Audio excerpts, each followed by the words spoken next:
Hello বন্ধুরা, তোমাদের নতুন আরেকটা ভিডিওতে স্বাগত জানাই। এখন আমি এসেছি কল্যাণীর A9 স্কোয়ার পার্কের পুজোর প্রস্তুতি দেখতে।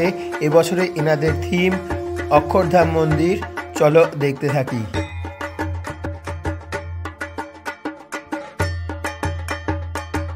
মাঝে কিছুদিন বৃষ্টির কারণে কাজ বিঘ্নিত হলেও এখন তুঙ্গে রয়েছে প্রস্তুতি পর্ব।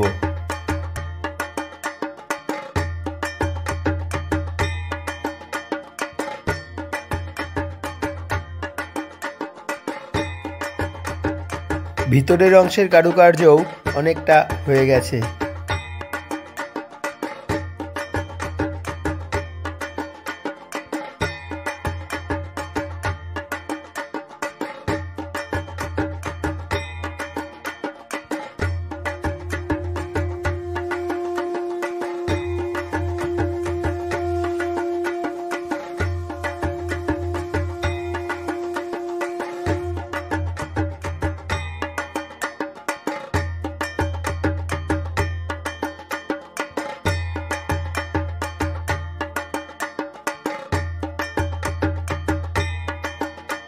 সমগ্র প্যান্ডেলটা হয়ে গেলে যে অসাধারণ দেখতে লাগবে তা বলার অপেক্ষা রাখে না।